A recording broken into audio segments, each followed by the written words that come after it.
Good morning, class 12, economics, chapter 6, production theory.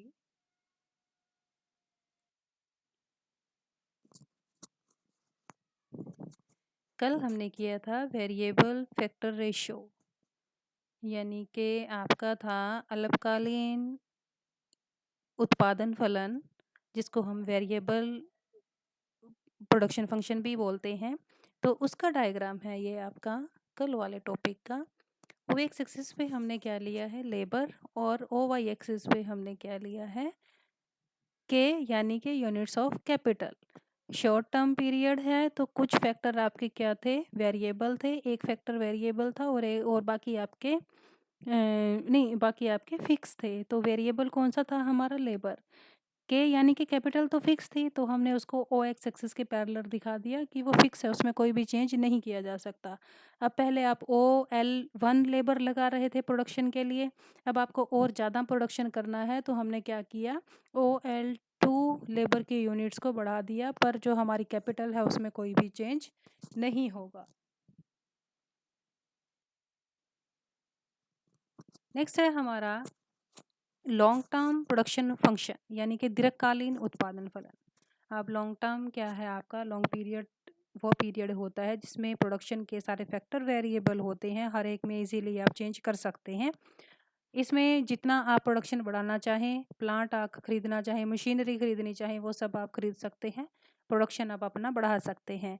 इसमें जो factor के बीच में जो रेशो है वो आइडियल रेशो होती है, इसे हम इक्वल प्रोपोर्शन टाइप का प्रोडक्शन फंक्शन भी कहते हैं।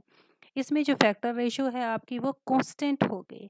आप डायग्राम पे चलेंगे, ओ एक्स एक्सिस पे लेबर, ओ वाई एक्सिस पे कैपिटल।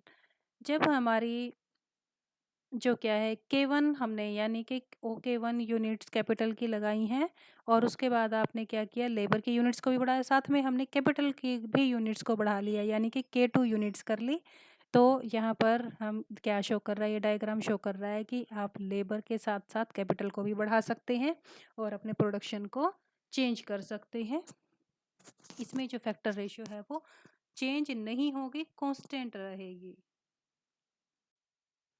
डिफरेंस देखेंगे long long term production function में और शॉर्ट टर्म प्रोडक्शन फंक्शन में।